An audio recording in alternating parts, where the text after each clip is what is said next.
2024 বিধানসভা ভোটের পর রাজ্যের প্রাক্তন শাসক দল তৃণমূল কংগ্রেস ভেঙে দুভাগে বিভক্ত হয়ে গিয়েছে। পরিষদীয় ক্ষেত্রে তৃণমূলের প্রতীকে জয়ী 80 জন বিধায়কের মধ্যে 65 জন যোগ দিয়েছে বিদ্রোহী ঋতব্রত ব্যানার্জি শিবিরে, আর হাতে গোনা কয়েকজন এখনও রয়ে গিয়েছে কালীঘাটপন্থী মমতা ব্যানার্জির অনুগামী হয়ে। এক্ষেত্রে সংখ্যাধিক্য থাকায় ঋতব্রত ব্যানার্জিকে বিরোধী দলনেতার মর্যাদা দিয়েছেন বিধানসভা স্পিকার রথীন্দ্র বসু। জানিয়ে অবশ্য বিতর্কও কম হয়নি। আর এবার কালীঘাটপন্থী তৃণমূল নেতা তথা বেলেঘাটার বিধায়ক কুণাল ঘোষ সরাসরি চ্যালেঞ্জ ছুড়ে দিয়েছেন ঋতব্রতপন্থী বিদ্রোহী তৃণমূলের নেতাদের বিরুদ্ধে। সোশ্যাল মিডিয়ায় তিনি পোস্ট করেছেন, মমতা ব্যানার্জির নাম সরিয়ে ছবি বাদ দিয়ে যে বা যারা আসল তৃণমূল সাজছেন তারা এই মহিলাকে এখনও ঘুরিয়ে ব্যবহার না করে নিজেরা পুরো আলাদা হয়ে দল গড়ে মানুষের ভোটে জিতে এসে বড় বড় কথা বলছেন না কেন? ফেসবুকে দু একটা পোস্ট দেখছি, এতকাল পর মমতাদির ছবি ছাড়া স্টিকার, কে কি পথ পেলেন, বিবেক লজ্জা বলে কিছু নেই। এক একটা নাম দেখুন, মমতাদি মুখ্যমন্ত্রী থাকলে এদের কি কি ভূমিকা ছিল বা হতো ভেবে নিন, বাকিটা সময়, মানুষ আর দলের কর্মীদের বিবেচ্য। এ নিয়ে সাংবাদিক বৈঠকেও ঋতব্রতপন্থী তৃণমূল নেতাদের একহাত নিয়েছেন তিনি।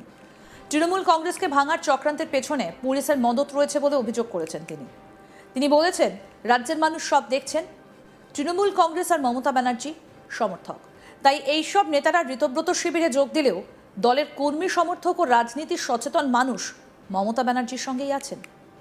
কি বললেন তৃণমূল বিধায়ক কুণাল ঘোষ, শুনবো এবার। সভাপতি না, এসব নিয়ে আমাদের কোনো বক্তব্যই নেই, কারণ তৃণমূল কংগ্রেস এবং মমতা বন্দ্যোপাধ্যায় সমর্থক। মমতা বন্দ্যোপাধ্যায় মানে তৃণমূল কংগ্রেস, তৃণমূল মানে মমতা বন্দ্যোপাধ্যায়। মমতা বন্দ্যোপাধ্যায়ের পথ চলা, স্ট্রাগল, সংগ্রাম, এই গোটা জিনিসটার উপর তৃণমূল কংগ্রেস প্রতিষ্ঠিত। এখন হঠাৎ বিভিন্ন জায়গার মদত পেয়ে পুলিশ প্রশাসনকে দিয়ে যারা তৃণমূলকে ডিস্টার্ব করতে চাইছেন তারা এই ধরনের কাজকর্ম করাচ্ছেন তাদের দিয়ে অনেককে। যারা দু মাস আগে নমিনেশন পেয়েছেন তৃণমূল থেকে মমতা বন্দ্যোপাধ্যায়ের সই দেখিয়ে, অভিষেক বন্দ্যোপাধ্যায়ের সই দেখিয়ে, ফান্ড পেয়েছেন তৃণমূলের অ্যাকাউন্ট থেকে নিজের অ্যাকাউন্টে 25 লাখ টাকা করে, তারা হঠাৎ বড় বড় কথা বলে অনধিকার করছেন। আর কত রকম লোক আছেন, কার কার বিরুদ্ধে কি কি অভিযোগ একসময় কে কে তুলেছিল, আর তারা সব এক জায়গায় গিয়ে বসে যে একটা বিরাট সার্কাসের তাঁবুর তলায় বসেছেন, মানুষ দেখছেন, বিচার করছেন তাদের ব্যাপার। যে নির্মল ঘোষ আর তার ছেলে নামে এফআইআর হয়েছিল, তারা নাকি এতদিন পলাতক ছিলেন, আজকে বৈঠকে যোগ দিচ্ছেন এবং বলছেন যে আমরা ঋতব্রত শিবিরের বৈঠকে শিবিরে রয়েছি।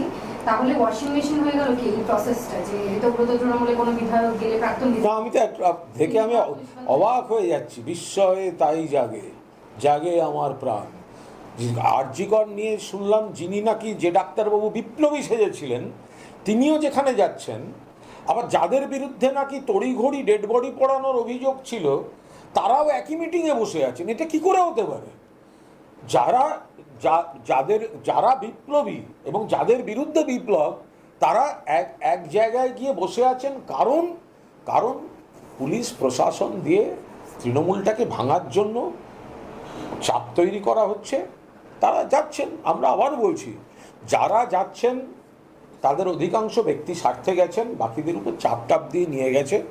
তৃণমূলের কর্মী, সমর্থক, শুভানুধ্যায়ী সারা বাংলার রাজনীতি সচেতন মানুষের সঙ্গে এই বিশ্বাসঘাতকদের কোনো সম্পর্ক নেই। মমতা বন্দ্যোপাধ্যায়ের নেতৃত্বে তৃণমূল কংগ্রেস ছিল, আছে, থাকবে। যারা এই ধরনের কাজ এই নির্বাচন কমিশন বা দিল্লির ক্ষমতাকে অপব্যবহার করে কাজে লাগাচ্ছেন, কিছুদিন বাদে দেখবেন মানুষের স্রোত কিভাবে মমতা বন্দ্যোপাধ্যায়ের সঙ্গে থাকে। 21শে জুলাই এই একটা দিন মানে গত 3 দশক ধরে ছিল বাংলার রাজনীতির আকাশ বাতাস কাঁপানো একটা মহা সমাবেশ। বৃষ্টি মাথায় নিয়ে সজল চোখে ধর্মতলার রাজপথে লক্ষ লক্ষ মানুষের ভিড়, আর মঞ্চ থেকে মমতা ব্যানার্জির সেই পরিচিত ঝাঁঝালো স্লোগান। 1993 সালের মহাকরণ অভিযানে পুলিশের গুলিতে 13 জন যুব কংগ্রেস কর্মীর জানে শেষ হয়ে যাবার সেই রক্তাক্ত স্মৃতিকে আঁকড়ে ধরেই মমতা ব্যানার্জি নিজের রাজনৈতিক সাম্রাজ্য খাড়া করেছিলেন। কিন্তু 2024 সালের জুলাই মাসে দাঁড়িয়ে বাংলার রাজনৈতিক মানচিত্রটা এতটাই ওলটপালট হয়ে গিয়েছে যে এখন প্রশ্ন উঠে গিয়েছে, আসল 21শে জুলাইটা এবার পালন করবে কে?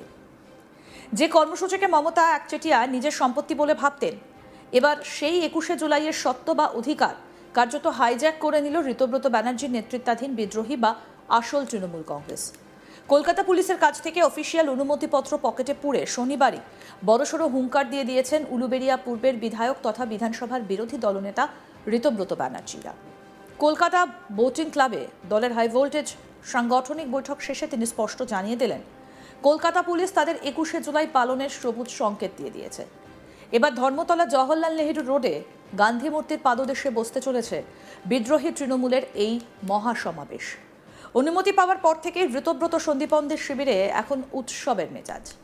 জোর কদমে শুরু হয়ে গিয়েছে প্যান্ডেল আর প্রচারের প্রস্তুতি।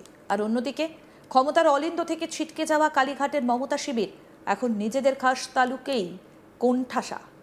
যে ধর্মতলার ভিক্টোরিয়া হাউসের সামনে মমতা প্রতি বছর মঞ্চ বাঁধতেন, এবার সেখানে যাওয়ার অনুমতিটুকুও দেয়নি পুলিশ। উল্টে অনুমতি ছাড়া জায়গা মাপজোক করতে গিয়ে হেয়ার স্ট্রিট থানার এফআইআর ঘাড়ে নিয়ে ফিরতে হয়েছে কুণাল ঘোষ দোলা সেনদের।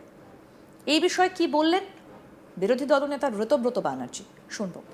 প্রথম কর্মসূচি হচ্ছে 21শে জুলাই। আমরা পারমিশন পেয়েছি, আমরা গান্ধী মূর্তিতে মেয়র রোডের ওখানে, গান্ধী মূর্তির ওখানে আমরা সমাবেশ করব।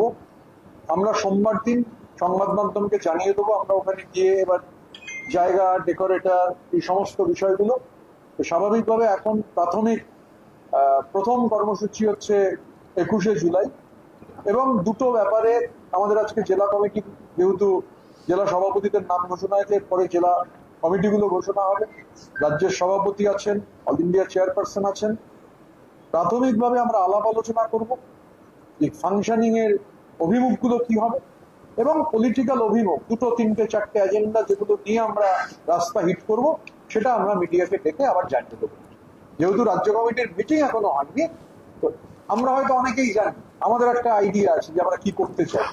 মিটিং না হওয়া পর্যন্ত, জেলা সভাপতির দিনে রাজ্য সভাপতি মিটিং না করা পর্যন্ত এটা বলার আমার কোনো সুযোগও নেই, বলবো না।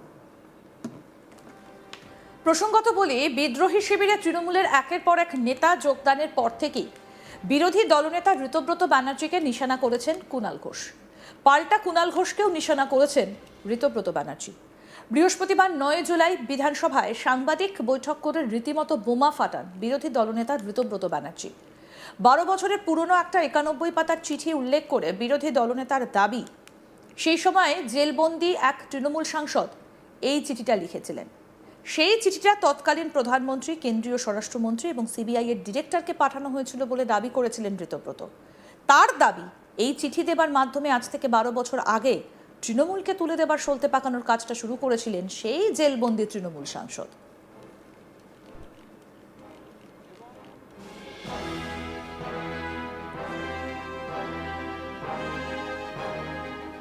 আরও আপডেট পেতে দেখতে থাকুন আজ তাক বাংলা, সাবস্ক্রাইব করুন।